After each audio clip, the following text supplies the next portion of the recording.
right, and we're back. So, episode 8 of House of the Dragon aired this Sunday, and it was a rough one, I gotta tell you. Not because it was a rough one to watch. Actually, I think this might have been the best episode they've made so far, but it was rough because we say our fond farewells to probably the best performance we've seen in this franchise so far, and I'll break it down, explain why I think that, because I've had this debate, all right? So let's get into it. Welcome to the newest episode of SDW.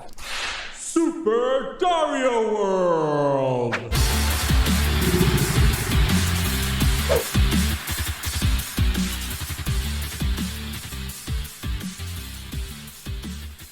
Alright, so I'll be completely honest with you. Totally honest. As I was watching this episode, I thought that it was the dreaded episode, and to me it made perfect sense why it's the episode, because it's like, oh my god, is this where it happens? Is this where we finally lose our boy? But yeah, I gotta tell you, the entire time I thought it was a dreaded episode, and I actually had this debate with my brother where we were comparing it to the other dreaded episodes. By the way, for those of you who don't know what the hell I'm talking about, which I would think it's kind of weird that you haven't seen Game of Thrones, but you're watching House of the Dragon. But anyway, just in case, for those of you who watched Game of Thrones, the second to last episode of every season is where something shocking happens, something like that's a game changer. It's usually something very negative that leads to some really bad stuff, and you don't expect it. Like I'm not gonna go into that many details because it could be spoilers for people. But let's say main characters get killed off.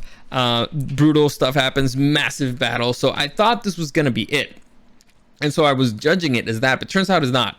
And but since it's not, I think it actually makes it even better. But overall, this episode was phenomenal. Like, I have some things to complain about because I always complain about stuff, but overall I think it's probably the best episode this series has had so far.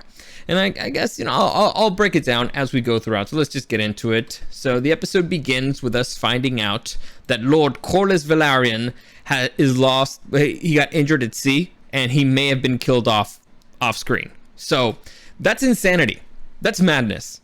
Corlys Velaryon has been a very important character in this franchise so far, in this series so far. And if they killed him off screen, that's like the most idiotic thing you can ever do as a filmmaker, killing off that big of a character off screen. Now, I thought it was bad when they killed the crab feeder off screen, but killing off Corlys Velaryon is madness, especially when it sounds that his death might have been actually pretty cool. Like the dude was fighting pirates, sailed into an ambush, somehow managed to survive that, but then he's dying on the way back. That's actually would be really interesting to see. So I don't understand why this show keeps rushing. I mean, I understand why it keeps rushing, and it's because it wanted to end. It wanted to try really hard to get to one point in history, and that's where they wanted to end season 1. I get it. I think it's stupid. I think it's wrong, but fine. Basically, after this season's done, go back and read a story by George R. R. Martin. It's called The Rogue Prince. It's pretty much every single thing that happens in this show.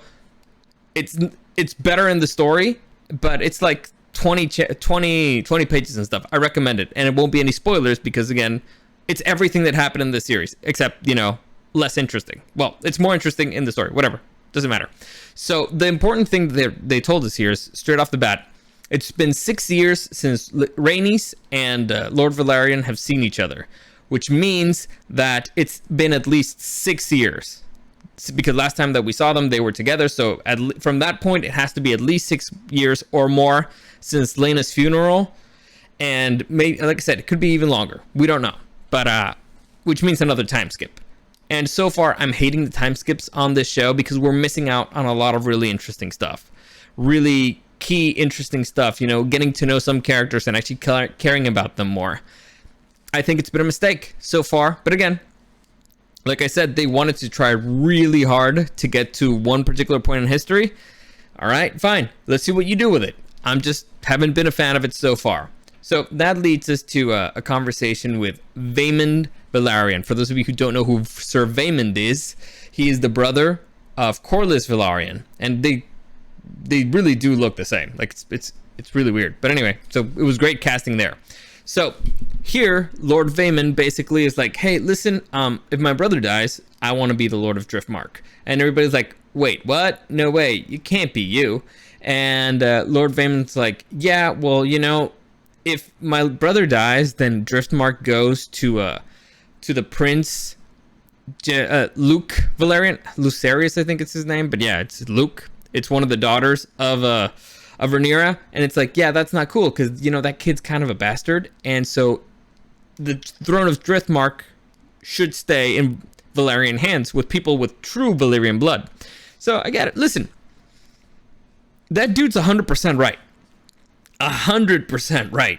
His argument, it could go either way. They could have done it differently. He could have been, pushing for it to go to one of the twins, Vela, and I forget the other girl's name, Rhaena. It's not Rhaena. It might be Rhaena. I don't know.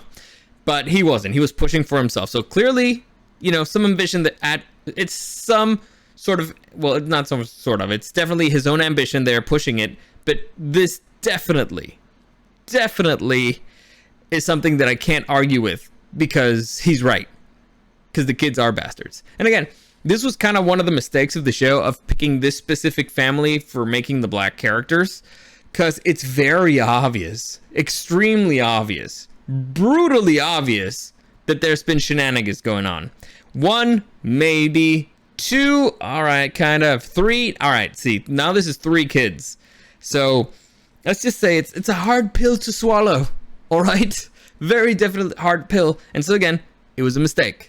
Massive mistake, and I don't know what they did at first. I've gone back and forth on this because I thought, well, maybe because it would make it so obvious, but I never actually considered the consequences of it being so blatantly obvious. But all right, they did it. It's their mistake, and it just hates me that nobody mentions it. I hate it. You did something, but you're not even using it. You could use it. It would be interesting. It would be a conversation, but no, they're not doing it. So all right, fine. Whatever, man. Let's move on. So he says, you know what? Well, I'm going to go to the queen with this because the winds of power are changing. It's not the king who sits the throne, it's the queen, and the queen doesn't like Rhaenyra, and the queen actually wants Rhaenyra not to be the heir because that means that her son will be the heir. So, basically that's what happened. That's the conversation that had. But anyway, let's just skip through it. So that leads to us to see dragon's eggs being pulled out from a cave in Dragonstone. Like, we've never seen this before, so it's like, all right, okay, that was kind of interesting. But apparently Daemon now is doing the job of the dragon keepers. I don't know. Listen, Daemon's had a lot of jobs. It's really weird, but whatever. He got a letter from his daughter, one of the twins that's in Driftmark, and the letter basically says that, hey, well, I'll tell you what the letter says in a minute because they don't explain it until later. Anyway, we get to see Rhaenyra checking out on her kids, and in the meantime Jace, who is in line to be the heir, he's studying High Valyrian. And here I think we see the table again. This is the table that was in the war room in Dragonstone, where it's a map of Westeros. I don't know why they removed it for this show because it's a big fucking table, and supposedly Aegon the Conqueror built it, but whatever. I mean, I think it's the same table. I mean, you don't just burn that or get rid of it. So I'm guessing they have it there somewhere, but they try to make it look different. I don't know. Anyway, it doesn't matter. We see Jace is a very dedicated student. He actually wants to better himself. So it's like, all right, fine. Good for you, kid. Then that leads to Daemon telling Rhaenyra, like, hey, Uncle Vaemond, he's kind of going to go challenge your claim in Dragonstone, and Princess Rhaenys is kind of gonna go there too, so maybe we should be there. And Rhaenyra is like, yeah, think? So they decided to go. So because again, they're going to be contesting. If they contest Luke's right to be the heir of Driftmark, they're challenging the rights of everybody in that family. So they can't let that slide. So they go over, not on Dragonback, which, all right, listen. If I'm trying to make an entrance, I make an entrance on my dragon, but whatever, they didn't go on Dragonback. I'm assuming that they ran out of budget. That's my guess, because you don't see any dragons in this episode. And again, one of the biggest issues in this show, not enough dragons. And dragons are the most important thing on this show. They should be discussing them constantly. They're not. Why? I don't know. But anyway, let's continue. So they arrive at King's Landing. They don't have anybody welcome them, which, as we've established in a previous episode, when when the king, Viserys, arrived at Driftmark and nobody welcomed him, that's a massive insult. So, okay, here they're sending a message. You're not welcome here, even though you're the heir. This is our Red Keep, where nobody wants you here. Anyway, we see one dude that actually likes Rhaenyra come out, but overall, nobody listens to them. And now, we'll go to another pet peeve of mine. So, we get to see this big, giant symbol of the 7. Now, they hadn't explained that it was the symbol of the 7 before, but we see it here as a 7-pointed star. And, I'll save it for when it's actually mentioned, because I was about to go off. I'm not going to go off. Anyway, we start seeing that the castle looks very different. Honestly, I don't think it looks that different, but we only saw bits and pieces of it. They know it a lot better. And then there we get to see the small council meeting, and the little balls are back. You see them? They've, I guess, always been there. I don't know why they're there. I still hate them, but whatever. They keep playing with their little balls, and that's they talk about the issue with the succession, blah blah blah. Honestly, we basically get to see the infighting in the small council, where some people are saying, well, it has to go to Luke because that's traditional, that stuff. And then other people in the small council saying, like, does it really? I mean, it's kind of obvious that it shouldn't, right? And basically, we have all the power here, so we can get to decide and whatnot. So, whatever. It's basically might equals right? Anyway, so then we get to see Lady Alicent, well, Queen Alicent, going to, she's going to go greet the guests, which she should have done a really long time ago.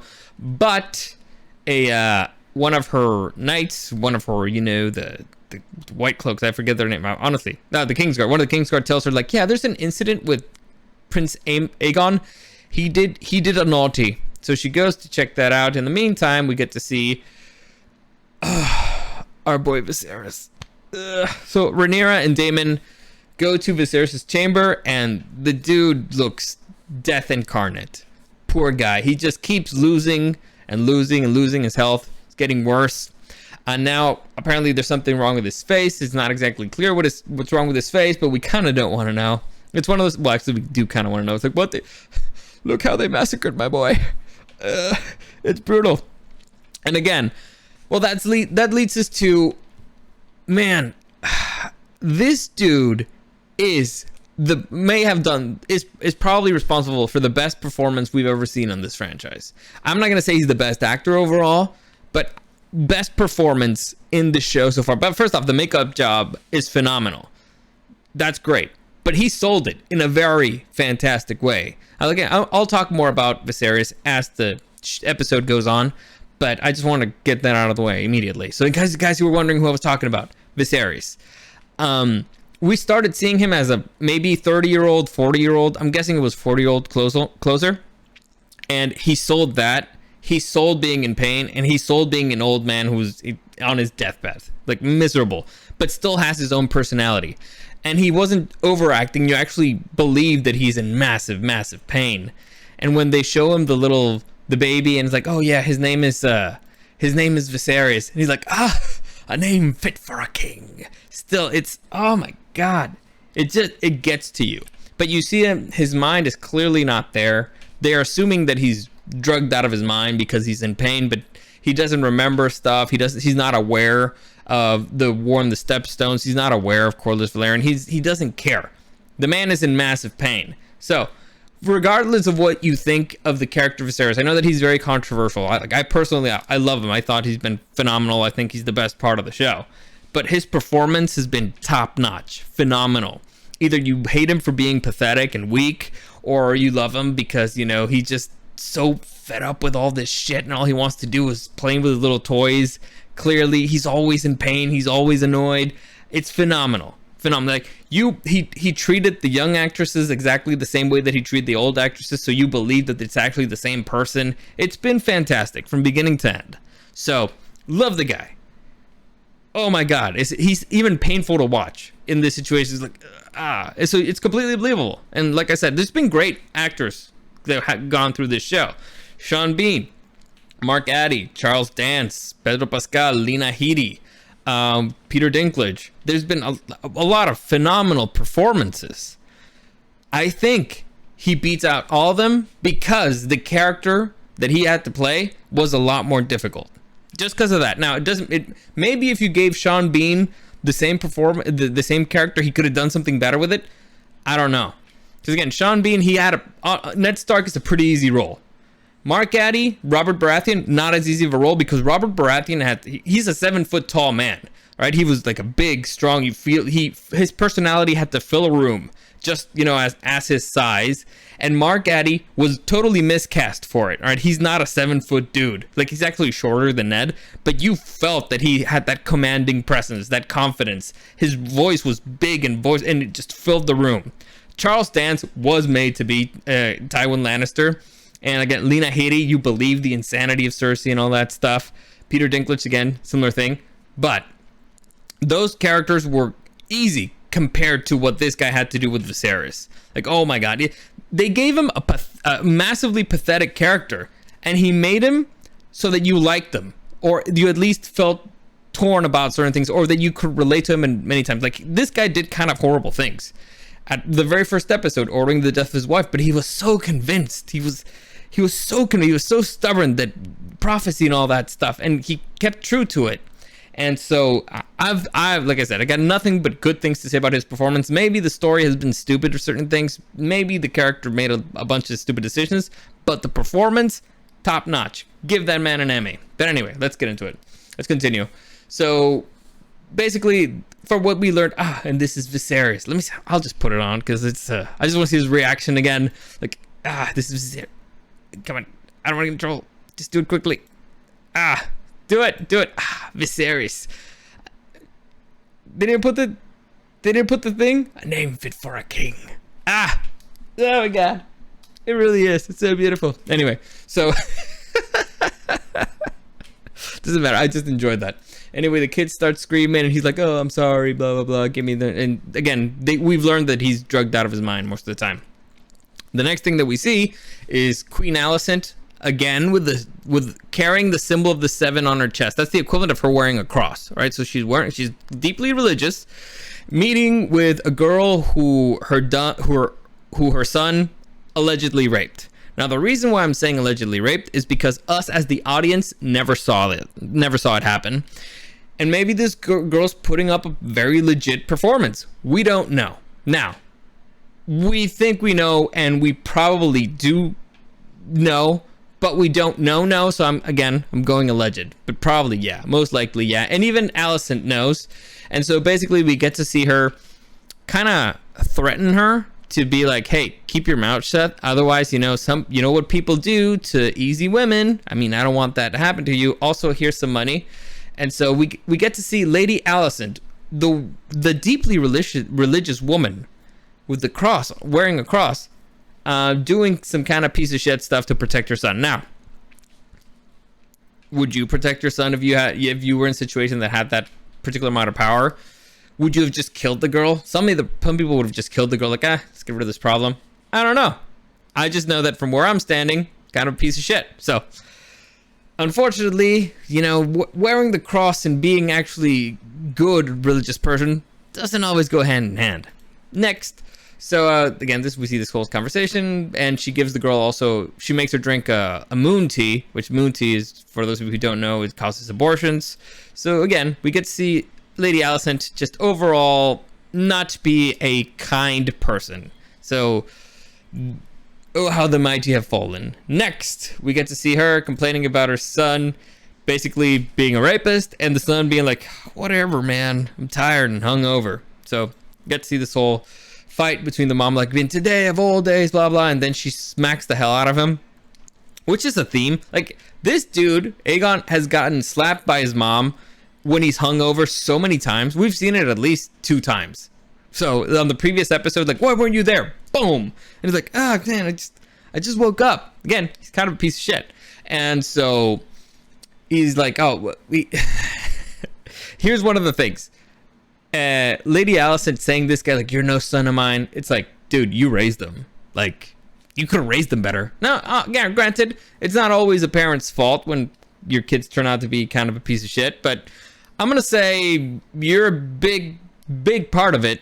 And I don't understand why. Like, if we would have seen Alicent be the best mom possible and try to push Aegon, to be like the best prince possible, like pushing him to be, a good knight, to learn how to fight, teaching him, to play an instrument, and teaching him how to treat ladies, and teaching him how to, like be kingly, how to make decisions, how to be a great leader, and, making him spend time with his father, with the king, sharing stories and all that stuff. And he still came out the way that he came out, that well, I see a girl there, I have an advantage, I'm going to take it. And, well, I like drinking, so screw you. So I do everything you ask of me, and I just want to bang some randos when I'm drunk. All right, is that too much to ask? Then I would feel a little bit of sympathy for Alicent, but we never saw it. He just seems like a spoiled piece of shit. So, okay, bad mom. So she had to have some kind of flaw, didn't she? Anyway, then Helena enters the room, and for those of you, I think I mentioned it on the previous episode, but Helena and Aegon, who are brother and sister, got engaged to each other. Now it's clear that they actually got married, because now they refer to Helena as his wife, and she also mentions that they've had children together. The children did not show up, and so I'm not going to say anything about that. That might be book related, but let's just, in case you missed it, Aegon is married to his younger sister, and they've had children together. Okay, let's move on. Next, apparently the maid that she banged was the girl that takes care of her, kids. But anyway, that leads a conversation between Rhaenyra and Daemon, where they're wondering if the Maesters are trying to keep Viserys drugged out of his mind so that the High Towers can, have control over everything. Listen, it's possible, because again, the ongoing theory is that Viserys was being poisoned by somebody, like slightly. It's not clear. Again, definitely not clear at all whatsoever. And this is medieval times. It could be just that he got some kind of sickness and it slowly started eating away at him. It's perfectly plausible. It's just kind of suspicious. Anyway, then Lady Alicent comes into the room, and they're basically like, hey, the fuck? What you doing here? What'd you do with all the tapestries and stuff? What'd you do with all the Targaryen stuff? And she's like, well, we are a house that cares deeply about religion, and I didn't see an issue with putting symbols of our gods all over the house. All right? I need you to remember that, because I will complain about this. And basically, they insinuate that, well, they throw out the allegation that Alicent and her father are keeping Viserys drugged up because they want to control the realm, and yada yada yada, blah blah blah. And Alicent is like, no, if you saw him when he's in complete pain, you'd understand. Like, if you saw it, if you heard him screaming and all that stuff, you would understand. Listen, this is supposed to be like a gray area. You're not ever supposed to go 100% for one side or another unless you like a particular side. Objectively speaking, both arguments seem reasonable. Now, the most reasonable one from where I'm standing comes from Alicent, because as far as we've seen, Alicent has been a pretty good wife. Now, she might have done some questionable things, like getting, Sir Harwin killed accidentally. But to Viserys, she's been nothing but kind. And even Rhaenyra acknowledges this later on in the episode. So I'm leaning more towards that direction. Now, I don't trust the Maesters worth nothing. But again, I've read the books and I've read a few conspiracy theories and stuff. But as far as Alicent goes, I don't think that's where it's coming from. Like, when you see somebody in pain, you tend to be like, all right, well, give them painkillers, because that sounds and looks horrible. Just let them rest. Like, in certain situations, you kind of wish that either they would heal or, just free them of the pain. I completely get it. I completely understand. So, in this situation specifically, I'm leaning towards that what Alicent's saying is the truth. And even as she's walking out of the room, she's saying, like, don't worry, I won't let the things that you just said about me affect my judgment tomorrow. So that leads us to the situation where apparently there's going to be a hearing tomorrow, and where Vaemond Valerian is going to plead his case to the hand of the king and the queen. And let's just say it's difficult to be objective when the thing that you have to be objective about could give you the thing that you want the most. So it's a situation where Alicent and Otto are going to have the power to make their sons and daughters, sons and daughters of Alicent, the most, they could make them heirs to the throne, be legitimate, and kind of would have to kill Rhaenyra off in the process, because again, it would be high treason. It's an interesting position. It's a tempting position, but could you trust anybody to be objective in that particular situation? I doubt it. But we have seen at least attempts at it. I just, I wouldn't be. Here's the objective thing to do. You should remove yourself from that position. That's what they should have done. They didn't do it, so that's clearly biased. But whatever. Let's move on. Again, I don't have issues with any of this. Nothing whatsoever. And it was done really well. So again, it goes there. We get to see the kids out in the yard playing with each other. And here, this is one of the annoying things of this show. They're in the yard. Everybody's looking weird at them. And then they mention like, oh, here, I told you to be here. This is the crack that you made when you were playing with Sir Criston's Morningstar. Whatever, that Luke tells Jace. First off, last time we saw them there were like 6. Like Luke especially, he was really, really young, like a 6-year-old. A 6-year-old carrying a Morningstar, I doubt it. Being able to swing a Morningstar, I really doubt it. Those things are like pure metal, extremely heavy, so I doubt that he'd be able to even lift it. However, the weapon that we've seen Sir Criston Cole use is not a Morningstar. It is a flail. And this really annoys me. It actually drove Eric insane. He was like, they did it on purpose just to... Why would they mention it? Like, why would they mention it? Like, they went out of their way to mention that Sir Criston Cole uses a Morningstar, and then they show him using a flail. It's insanity. It's insanity. For those of you who don't know the difference, the Morningstar, basically, the way that I understand it, it's... imagine, well, there's different versions, but it's basically like a giant mace with a ball with spikes on top. That's kind of it. Or there's another version that a lot of people like to show. It depends. Honestly, it depends on who's writing it, the way that I've seen it. But it's basically like a giant, like a long chain with a ball at the end, and you just swing it around, which apparently was very helpful if you're on horseback, because basically you're just spinning something around, it's going to hit somebody. Same thing as a flail. You're just spinning something, and if you're on a horse, you're just mowing people down. It's very easy. You don't fight with those one-on-one. That's a very difficult way to fight, because you kind of have to be dancing with it, and one fuck up and you're done. Like, it's very easy for you to get disarmed. So it's not. Or also, flails are really hard to move with, really hard to throw punches with. So if they dodge one, you're pretty much dead. Again, that doesn't really matter, I guess. But it's stuff that annoys me. Like, why would you go out of your way to say it's a Morningstar, the thing that he used, and then show him swinging a flail? Oh, and a flail is basically a big stick with a small chain and then a big metal ball on it. That's a flail. Anyway, let's continue. I just want to get that out of the way. And then we get to see none other than Sir Criston Cole. Oh, wait, all right, Sir Criston Cole fighting Aemon One-Eye with a flail. So again, one-on-one duels with a flail, bad idea. You don't want to fight one-on-one if all you have is a flail. Also, if you're in the training yard, I don't think you should be doing one-on-one with somebody if you have a flail. You could kill them. Like, one hit with those and the other person is dead, or at least some broken bones easily. Usually in the training yard, people use wooden swords. But all right, I mean, it's not like you're fighting against one of the princes of the kingdom, but whatever. And also, Sir Criston Cole doesn't age. Everybody else ages, he doesn't. Also, Daemon, he doesn't age either, but whatever.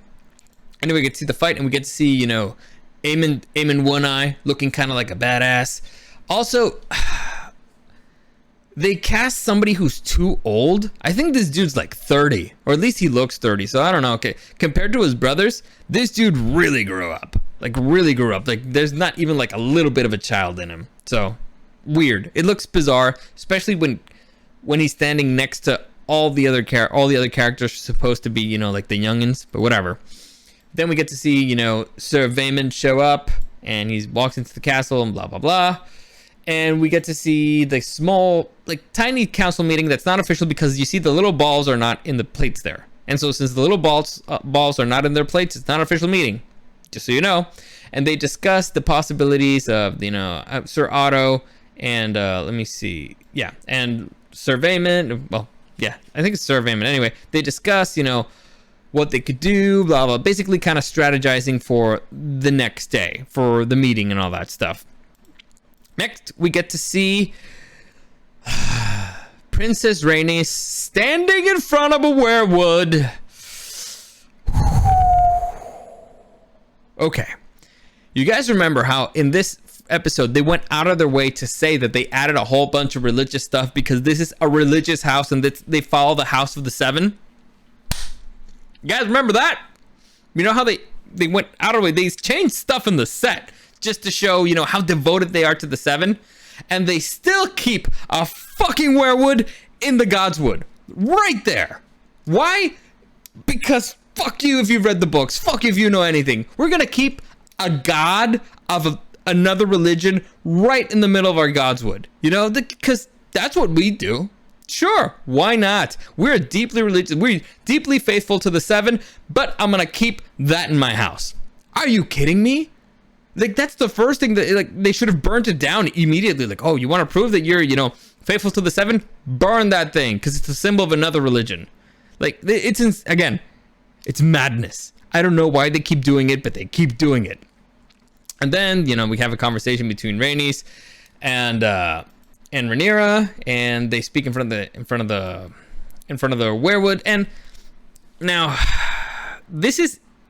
I'm a little bit torn about this because Rhaenyra tells Princess Rhaenys that she did not order or plan anything about the death, involving the death of her husband, Laenor Velaryon. And I'm torn because I went back and watched the previous episode because they told me that I might have missed something. And like I said, I thought that that she and Daemon planned on killing him, and then Sir Carl switched it out at the end. He decided, all right, I'm going to pretend like I killed you, but I didn't, and we'll leave a fake body that's burned, which has kind of been a theme in the books. At least there's a character who may or may not have been switched out, and so we don't know if he's alive yet because, well, again, a theme is that burned bones prove nothing. That's something that Daenerys says to herself when they show her. You guys remember Drogon supposedly killed a little girl, and so some dude brought some burned bones, and Daenerys is like, well, burnt bones prove nothing. They didn't do that in the show. In the show, she's like, oh yeah, Drogon did it. But again, in the books, it was different. And there's actually a storyline where, again, this is going to deep Game of Thrones, but there's a storyline where, you guys remember Mance Rayder?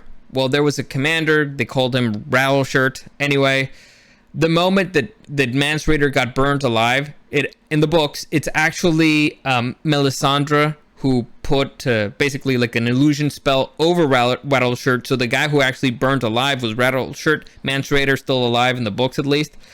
Anyway, the point here is there's been a lot of fake outs with burning people and cadavers. So it's thematically, all right, I get it. It makes sense why they would even add that. But if we're talking about what did Rhaenyra know, and they showed us Daemon's conversation, and Daemon's conversation with Carl was like, what do you want from me? A quick death, one with witnesses, and then he leaves. So that's why I understood that Daemon and Rhaenyra ordered his death. Then, and by the way, in the stupidest murder plot ever. Then we saw Daemon killing a guard or somebody for no reason. And I was like, what the fuck are they really even showing this? I don't get it. Who did he kill? I don't know. And then we're supposed to, believe that the dead body the person that, the dead body that was burned in place of Velaryon was actually the guard that Daemon killed. Now, I don't know why nobody was wondering where this guard was. I don't know how they managed to change the clothes that quickly. I don't know. It's still the dumbest murder plot ever. Because, all right. I mean, I guess you could have just grabbed the body and put some of Laenor's clothes that looks similar to what he was wearing. I don't know. Maybe he has two of the same clothing. I don't know. Still stupid. The point being, so either Daemon was from the beginning part of the plot for Laenor not to die, because maybe they were friends again. They went to war together. They're both dragon riders, and he knows the value of a dragon rider. Or Rhaenyra and Daemon were both in on it. I don't know. It's really stupid, beyond stupid. The point is, if Rhaenyra did not know that this is that Laenor is actually not dead and she was not part of the plan, then she's lying in front of a werewood, which thematically, as in the books, it's basically like you get cursed if you lie in front of a werewood. And if you guys remember, the one person who has lied in front of a werewood is Rhaenyra. She did it when she was younger. And so it's one of those things that's like, is this the only reason why you added a werewood on the show? Just so that to have Rhaenyra be the one person who dares to lie in front of it, so you're showing us that she doesn't really give a fuck about anything or fate or whatever? I don't know. It's weird. It's really contradictory. Or is it just because you like werewolves and you thought it'd be important to have it there? I don't know. It's very confusing. The point is, I don't know. Like, I don't know what they're doing. Like, maybe this will lead to something. But so far, it's been very stupid.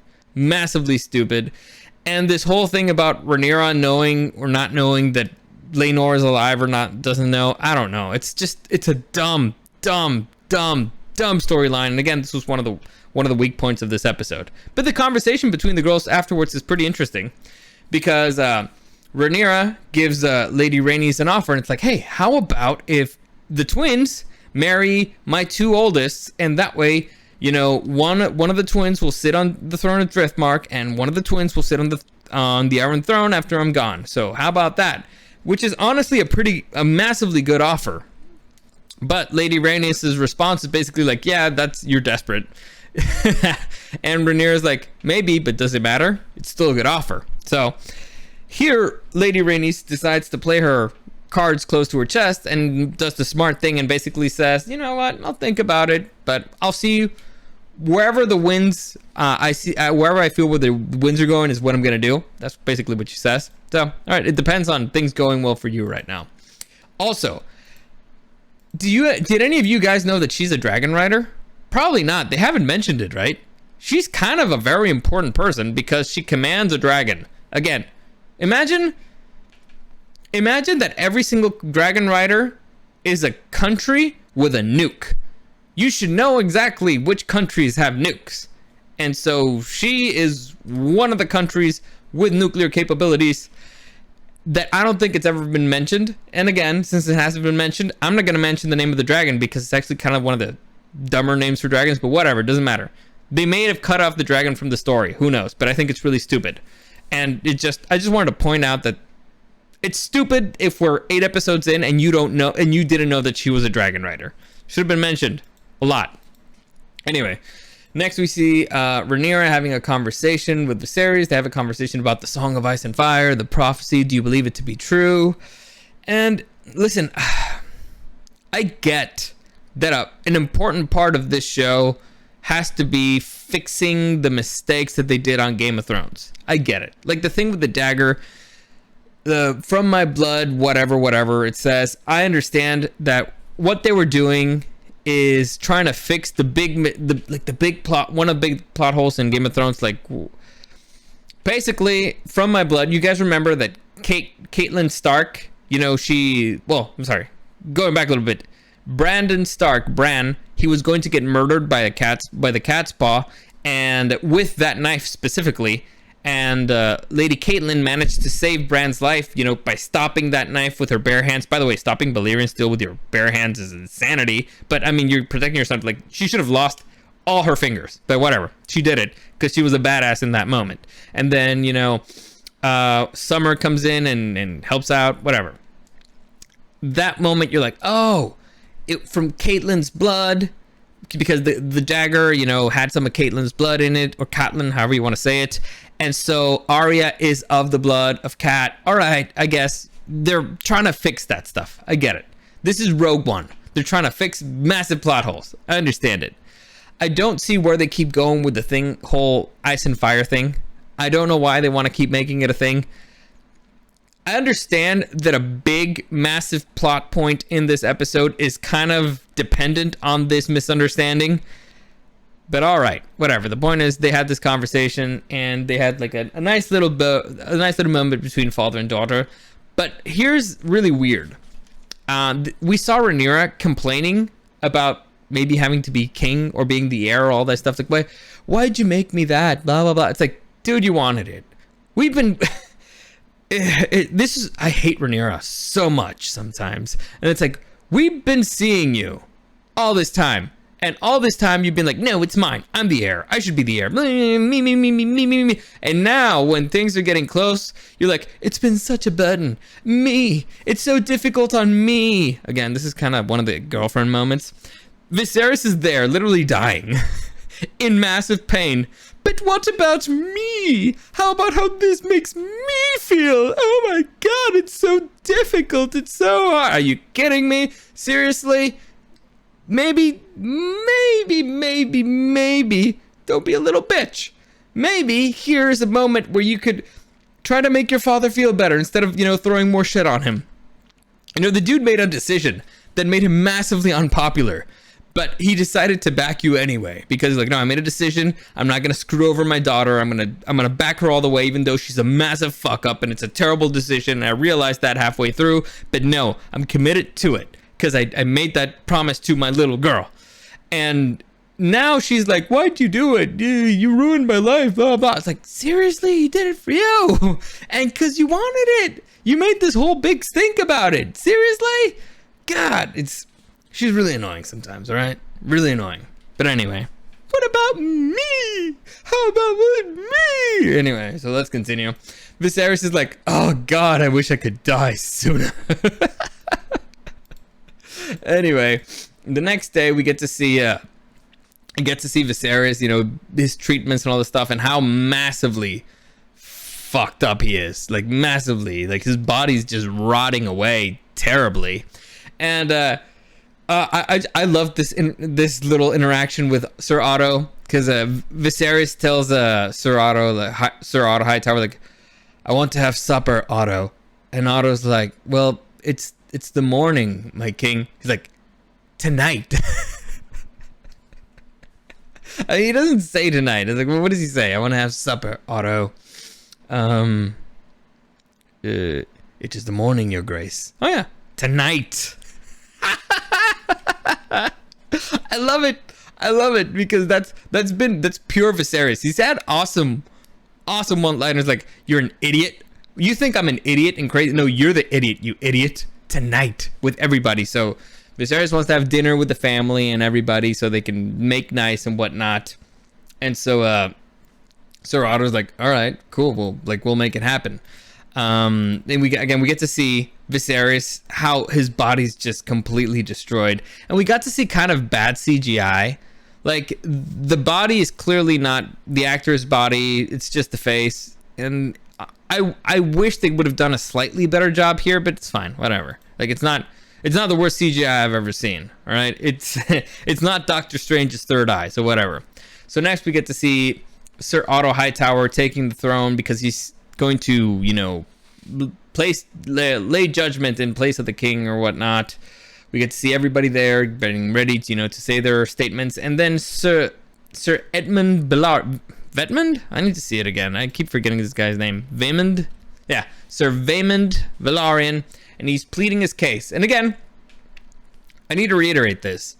This guy is 100% in the right to say that the seat of Driftmark should not go to Luke Velaryon. Luke Velaryon, again, is the son of Sir Harwin Strong and Princess Rhaenyra Targaryen. Now, is the kid a bad kid? No. Has he done anything terrible yet? No.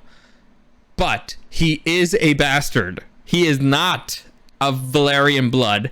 And so he's like, hey, you're not cheating my house out of their, my family out of their house, okay? Not just our house, our lands, our property, everything. I'm not going to allow this to happen. So I completely understand it. It is a fair argument. He's like, oh, it should be me. Like, I'm the next male heir. I'm the next like the oldest heir who's actually related, who actually has Valyrian blood, it should be me.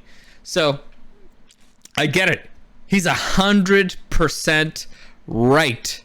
Now he makes a few mistakes here and there, but overall, like, clearly his own ambition is above all else, but he is 100% right in the sense that Luke should not inherit Driftmark. Anyway, so while this is happening, I'm gonna jump really quickly and mention the major flaw of this show.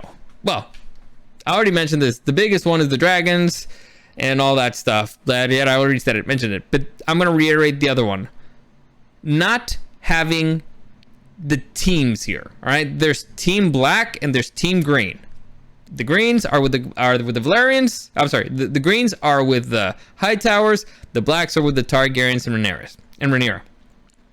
We should have, like, we need to understand who is on whose side, and it can't be just like a little bickering within a family. It has to be a bigger issue with the realm. People are choosing sides. They're getting to fights over it, and we should be able to feel this. It should be palpable. Like I already explained it on the previous episode. The moment where they're having the scene, you know, basically the scene from Game of Thrones where where they kill Lady the direwolf. Basically arguing about the kid's eye. There should have been people there bringing the temperature up. Like, no, yeah, that's unfair. Like, he maimed the kid. Blah. Oh, how could you do it? No, they did it on purpose. Blah blah. The little bastard. So, well, not that. Maybe that's too far. But there should have been people there vocally supporting, or at least, you know, standing there wearing green, so they are at least visually supporting a side, showing their colors. And there should be other people there. Why? Because a long time ago I read a book, and I'm not going to get into too specific, and I'm not going to the issues with it, but basically I read a book and I thought this was phenomenally handled, because basically there's two characters who used to be best buds who, because of misunderstandings, became bitter enemies. And so one of them is trying to reach the other one so that they could just have one conversation and clarify the situation. Now, obviously, there's characters in between them that have led to the misunderstandings, led to this trouble, and it's all building up for a big, massive war. There's sides that are being decided.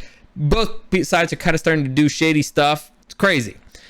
And it's funny because as the person who's reading the book, you're like, man, if these two could just have one conversation, this would all be fixed. It'd be super easy to get fixed. Just one conversation. And so you really want them to get together. Eventually, there's a point where they get together and they have the conversation and they kind of clarify the mistakes. However, they both acknowledge that the things have been the things that they've already done up to this point have pushed things to a point where they can't control. So let's say if I'm okay with you, I have all this people behind me who hate your people. Like, there's nothing that I can do for them to stop hating the others. There's nothing I can do. Like, there's deaths on both sides. They're not going to forgive this. And I kind of hate you because of the things that you've done. Even if the first thing was a misunderstanding, the consequences afterwards, you still did them. So it's not something that could be easily fixed. Maybe if it were just you and me, we couldn't resolve this. But I'm the head of all of this. I can't just back down now. It would be like basically admitting defeat completely. And so I can't do that because they want me here. And your side wants you there. And there's nothing that's going to change that. And so that's a very important buildup that you feel, and you completely understand it because you've seen the other characters, the characters on the other side, and you're like, yeah, there's no way that this character's ever going to forgive it. They're too ambitious. The one other thing, also there's peer pressure coming from behind you. You know, peer pressure, like, do it. Like, our people, like, I promised them this, I promised them that. Like, oh, they want me to be that because they want to raise their own ambitions. It's an important character. Well, a lot of characters that they haven't shown.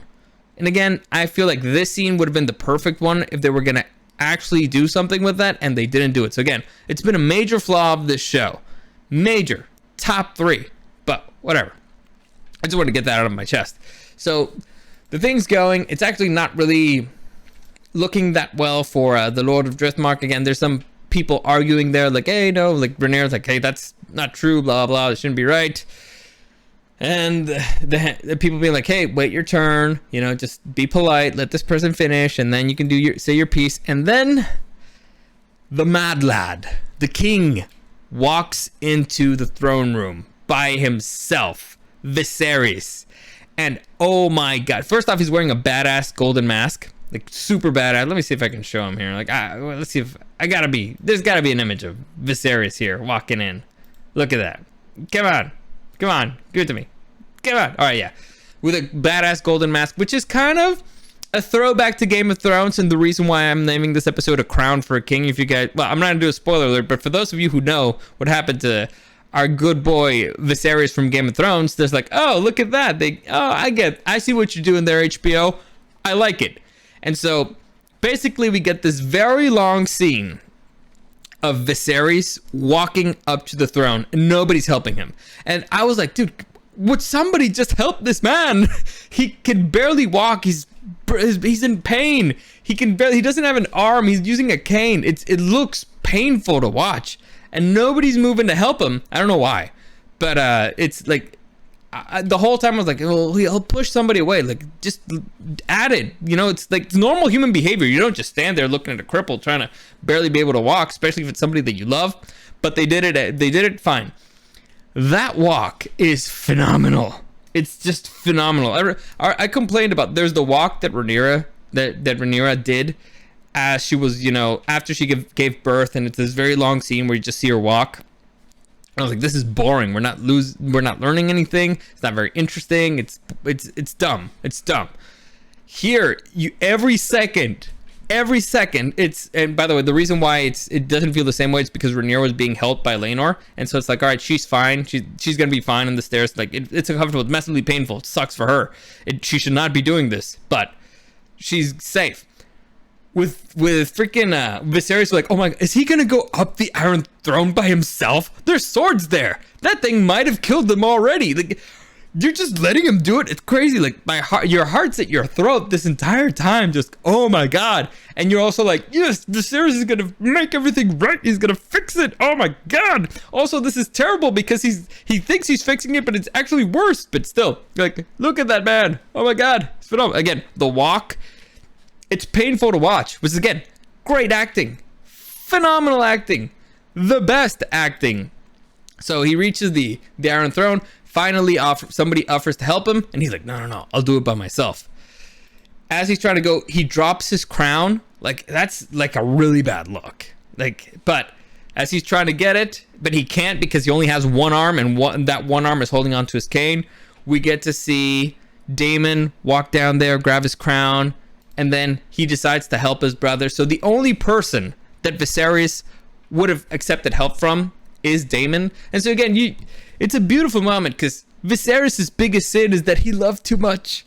He loved his brother so much that he allowed him to do a bunch of really dumb stuff that he should have stopped him. He loved his daughter too much, which allowed her to do a bunch of really dumb stuff that led him to a lot of trouble. He should have actually been firmer with her. But he just wanted his family to be there. He just wanted them close. And it's oh man, it's a beautiful moment between brothers. You know, it's a brother, you're like, oh my god, it's so beautiful. Daemon, why couldn't you have been like this the entire time? Why'd you have to be a dick? Come on. Why didn't you could have just been there and helped your brother the entire time? Been a good brother. You suck. Anyway, he hands him the crown, all that stuff. Again, very beautiful moment between brothers, and it's a build up. It's a massive build up. Again, the scene, the whole walking, all that stuff, him refusing help but accepting it. The one person he could have accepted it from. Again, it's a beautiful moment. Well acted by everybody around. Well directed, well everything. The music that they played while he was walking, chills. It was beautiful. Give that man an Emmy. Give him two. Give him an Oscar. Give him a Tony. Give him everything. Doesn't matter. Next, we get to see Viserys in pain, and again, whoever wrote Viserys' lines was phenomenal. Like, I must confess to my confusion on why I'm hearing why petitions are being heard over a settled succession. So again, I can't do the line justice. He did, but basically, everybody. after you open with a line like that, and after the king, who looks to be in massive pain, decides to walk and sit on the throne, you kind of don't have much to say. You're kind of like, I ain't gonna be the guy who's gonna say something. Anyway, so basically they reiterate that Viserys says, all right, if anybody has anything to say who might know something about Lord Corlys that we don't know, it's gonna be Princess Rhaenys. So Rhaenys, you can talk. And Princess Rhaenys takes this opportunity to score a massive goal for her family. Now, Rhaenyra offered this, and she just made sure that it was heard in the court and approved by the king. So Rhaenys basically says the offer that Rhaenyra gives her, like, oh yeah, the twins, they will be marrying Luke and Jace. So one will be so Rhaena will marry, no, it's not Rhaena, what's her name? Baela will marry Luke, whatever, and I don't know the other twin's name, doesn't matter. And the other twin will marry Luke, and that'll be that. Which is a massive score for House Velaryon. All right, massively, because that means that blood that you are sure is Velaryon, all right? You're not sure about Luke and Jace or whatever, but you're sure about those two, at least, allegedly. Who knows why? Who knows why they're sure that these two are, you know what? It's the silver hair. It's probably the silver hair. Anyway, doesn't matter. So, that way, your blood will be sitting on the throne of Driftmark, and with the name Velaryon, and in the Iron Throne again. So, what Corlys wanted is fixed. Problem solved. Done. Masterfully done. It's still, not a complete total victory, but whatever. It's basically better than the situation where they started before. For those of you who don't remember the situation where they started before, Laenor's dead, so he's not going to sit the Iron Throne. So that one's out. And Driftmark is going to go to Luke and whoever they decide to marry him off. So you're not going to have Driftmark either. So you had nothing. Literally started off with this episode with nothing, and her doing that right there, accepting an offer that was already given, leaves her with Driftmark in her family and in the Iron Throne. So kudos, problem solved with the Velaryons, right? Done and done. So that was done. Viserys is happy. He's like, that's great, that'll solve all the issues, let's move on. But Sir Vaemond does not agree. Vaemond basically is like, no, those kids are bastards, basically. No, they are bastards. He does call them bastards. But I cannot accept you doing this to my family, blah, blah. And here's the problem, and this is probably the worst part of this episode in terms of, story-wise. Logically, this dude no longer has an argument. Before, I get it. His argument was correct. He was 100% right.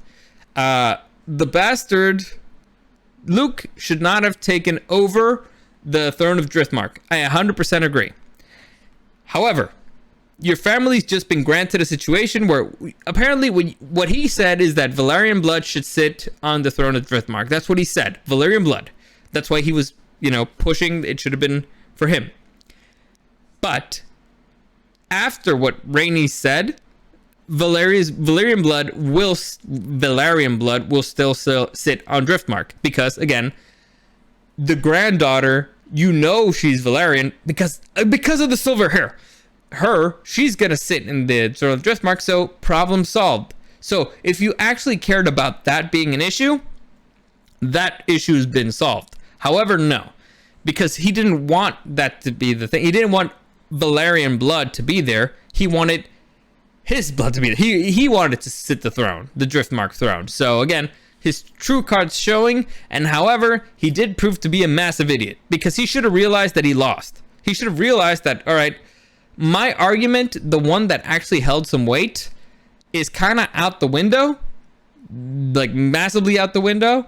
Now it looks like I'm not only arguing against, the legitimacy of Luke, I'm also arguing the legitimacy of my niece. So that's a bad look. And most importantly, you should know where Viserys is going to stand on this. You should know it. It's more than clear that Viserys has a blind spot for Rhaenyra. It's been the biggest problem of this show. It's been the biggest problem of his life. So he should know that what he's doing is massively, massively stupid. However, he did it anyway. Why? Well, I can only infer it's because he's stupid. Anyway, so he called the kids the bastards, and he calls the kids bastards because, but also he was being kind of pushed by Damon, because Damon was like, say it, basically like, have the balls, say it, I dare you. So he did it, you know. So credit to him, at least he had the balls to say what nobody else was saying in the particular room. But he calls them bastards, and then he calls the princess a whore. So naturally, Viserys got pissed. He pulls out his knife and he's like, "Oh, I'll have your tongue for this." And then basically Daemon chops his head off. And by the way, the way that it got cut, it should have cut his tongue out too, but he didn't. Tragedy. But I think that, because I'm thinking, the way that your tongue sits in your mouth and the way that the cut went through, it should have done it. But whatever. It's not that big of a deal. Just personal thing. And so Viserys, Daemon cuts him, and we finally get to see Valyrian steel in action. All right, because again, Daemon uses Dark Sister, which is a Valyrian steel blade, which is super strong, super sharp, and extremely light. And so it's so sharp that you can see that this barely has any blood coming out. Like, it's crazy fast. So I don't know why they haven't done that, you know, be more of a thing. The Valyrian blade, it's basically a lightsaber. So when Otto Hightower is like, "Oh, disarm him," whatever, Valyrian Daemon, you know, if he's like a badass, he should have been like, the thing that I've said that he always should have said before, like, "Does anybody else wish to dance with my dark sister?" Something. Just get. It's not that hard to write cool lines, guys. God. Anyway, so that guy's dead. Everybody's like, "Oh my God, that guy's dead." Viserys is like, "I'm tired. I'm going to my room." Everybody's like, "All right, bring a maester for Viserys." So we get to see them taking care of this body while Rhaenys is looking upon it by, you know, the sisters of, I don't remember their names specifically right now. But again, it leads me, this is supposed to be a sad moment. Like, oh, this character's dead. And you're like, yeah, I don't care about him. You know, he had one scene with lines in the episode where they were going to attack, you know, the pirates. And then on the previous episode, he did a prayer, and that's it. So again, massive mistake from the show with not building up all the other characters. And this is an issue of the time jump. And also, where are his teeth? You know, you can see it here. I feel like his teeth should still be visible, but whatever. I mean, I don't know. It doesn't matter. So again, missed opportunities. They could have built up the brother to be at least a little bit more likable, so you care that he's dead, but you don't. Not really. And so honestly, nothing about this is relevant story-wise. Only that Rhaenys is like, "No, I'm not afraid of death. I can look it in the eye, whatever." Now, it could be that she's looking at, she's there because she's seeing the body of somebody who looks a lot like her husband, or maybe the fall of that house. I don't know. Who knows what the hell's going on inside her head? I definitely don't. Anyway, so next we get to see the family dinner where they bring Viserys over in a carriage, I think. I don't know what the things are called where, you know, other people carry you. I forget the name. Doesn't matter. So in this particular again, they're praying. They start off by praying to the seven. They should have thrown a prayer to the werewolves, you know, the old gods. They should have done that, but whatever, it doesn't matter. And Viserys, you know, he makes this big speech. He takes off his mask, and oh my God, what they did to that boy, what they massacred. Oh, there's again, the performance is phenomenal because this dude looks like a dying old man who's in pain, massive pain. Now he looks kind of like the mummy from the Mummy because of the cheek thing, but my God. And I've had this fight with people because some people have told me, like, well, especially people who read the books, like, no, he was just a pathetic loser who makes a bunch of stupid decisions, and and he was weak, and he leads to all this drama. And I'm like, book Viserys is one character. I'm the rule that I've given myself when I'm judging the show is basically only considering the things that are given to me by the show. And this guy, clearly, the thing that I forgive him for a lot of really stupid decisions and him just wanting to shut things down is that he has been in constant, brutal pain. You know, from the very first episode, we see that he has a big wound on his back. then the finger stuff, then he loses the fingers, then he loses the arm. Now he's slowly, rotting, and that's gotta be massively painful. So imagine being in constant physical pain and then somebody giving you massive headaches. And why we see how much it sucks to be a king, because it's like, oh God, this is just so stupid. Everything hurts. Like, imagine being hungover and somebody just, walking up to you and asking you to do like something menial or stupid or whatever. You just like, get the fuck out of here, leave me alone. I mean, you can't do it. Now imagine that your body's rotting away, constant pain everywhere. So I've been very forgiving about a lot of his dumb decisions and whatnot, because he's in constant pain. And when you're in pain even a little bit, it just takes up all of you don't think straight. So, but again, I guess that maybe it's because I really like the character and I really like the actor and I really like the performance. Because I mean, just look at his eyes. It's sad. It's filled with pain, and the only thing he wants is for peace. And he's been kind of a successful king in the sense that there's been a long era of peace. Unfortunately, that sometimes peacetime is when people sharpen their knives, and he didn't really want to see the storm brewing, and you could understand him being isolated from it, and that's why he can't really see it. And he thinks it's all just an internal family issue, but it's actually a bigger deal, which is what we should have been seeing, that it's a bigger deal. But how he's isolated from it because they keep him separated because he's always sick and in pain. Again, massive flaw on the show, but amazing performance by this man. Phenomenal. You believe it. You believe him being young, being old, being young and in love, being old and in pain, and him losing his mind a little bit. It's all 100% believable. At least it was for me. So give this man an Emmy. I'll miss him. I'll miss him a lot. And the tragedy that's going to befall because he wasn't stronger. Because listen, it's not hard to maintain peace. And everybody waiting for him kind of to die to make their moves or something or whatever it just shows you that he was strong enough to withstand it, to hold back the storm. Now sometimes the storm is inevitable, sometimes you created the storm, and this is why I've always been on Viserys' side. Again, show Viserys, because if Rhaenyra hadn't been a horrible daughter, and if Daemon hadn't been a horrible brother, he wouldn't have any of those issues. Like, no issue would have been, like, if Daemon hadn't been a massive fuck up, well, not massive, but again, like a total dick of the situation with the son or whatever, and all the things leading to it, he would have maintained, he would have still been the heir, and this would have been an issue. But he had to name Rhaenyra as the heir, and then if Rhaenyra hadn't been a complete and total fuck up, this issue would not be an issue, because all right, everybody would be like, all right, Rhaenyra's the heir, and she's a great princess. People love her. She's been very political. She's been in the small council meetings. She's made good decisions. Yada yada yada. She's nice. She's kind. She's loyal. No issues with it. But unfortunately for everybody, Rhaenyra was a horrible wife, horrible mother, horrible princess, horrible daughter, horrible heir. Again, I've complained about her a lot, but let's just go, very quickly. She wants to bang her uncle, but again, Targaryens. I started this thing by mentioning that Aegon married his sister, so he doesn't have the moral high ground there. In fact, I think it's actually pretty much worse. No, it's not pretty much. It's definitely worse. At least you could make a debate kind of for like uncle, niece. It's not as big of a genetic abomination as brother and sister, but it's still an abomination. Not being the worst thing in the room doesn't make you good. Just to clarify that. Anyway, so she wants to bang the uncle, which is weird.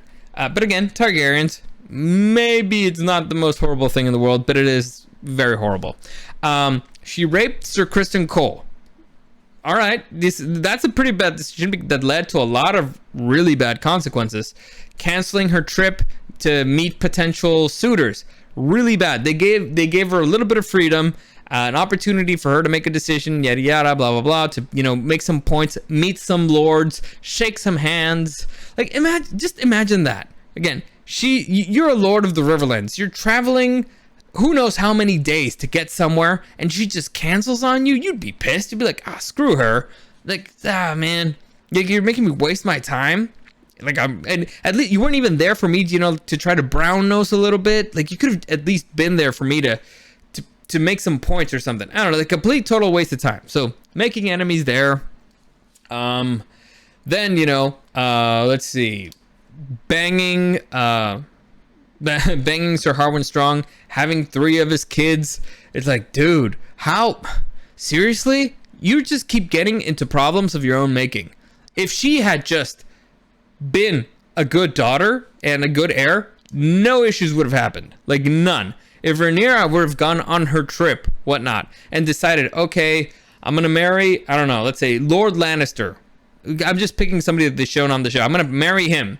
And she would have married him and been a good wife. No issues would have come from this.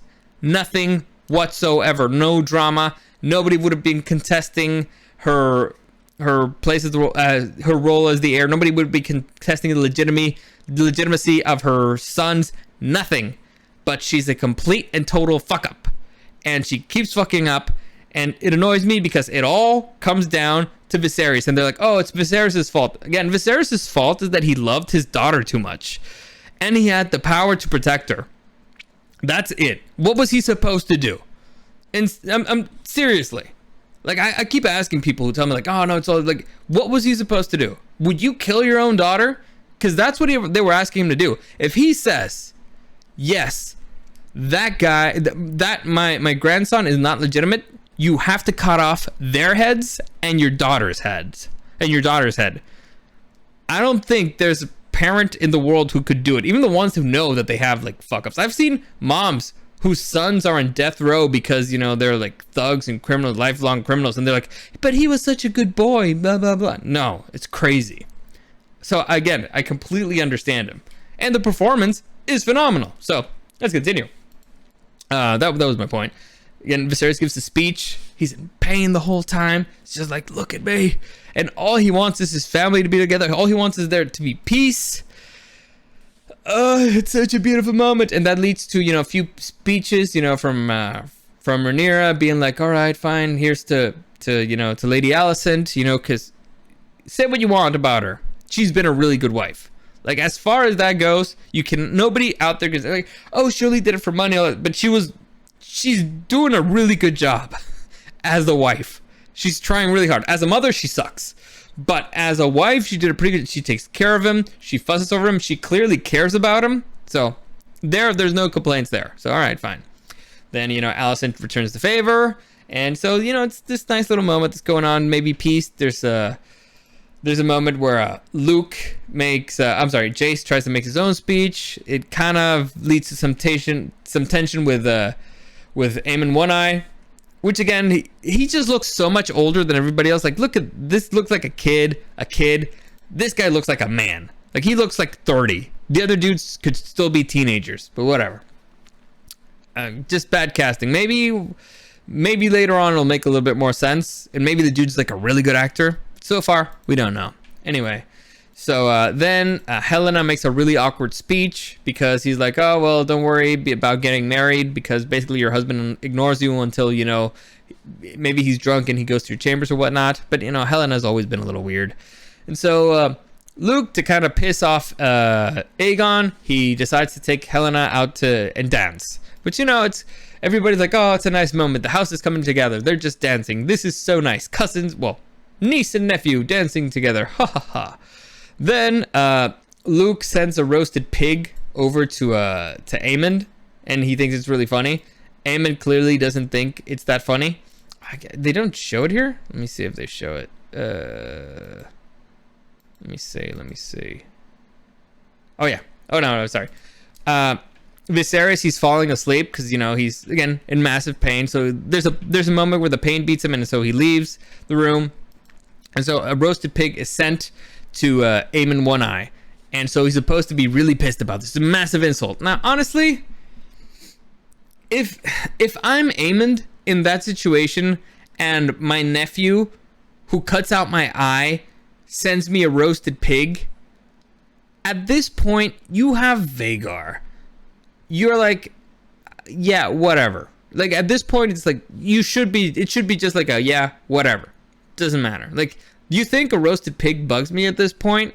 Haha, very funny. It's one of those, yeah, ha. Like, maybe would upset me a little bit because I've never lost an eye. But you'd be like, yeah, whatever. Like, if the pig would have had, I don't know, like an apple in the eye or something, then it's, okay, that's clearly an insult or something. But no, it's like, whatever. I eat pork all the time. Doesn't really matter. What, does he not eat pork because of it? It was a joke that they did as kids. If it affects you that much as a grown-up, after you already ride Vagar, you're like, whatever. I would have let it go, but clearly Aemond, hothead, doesn't let it go.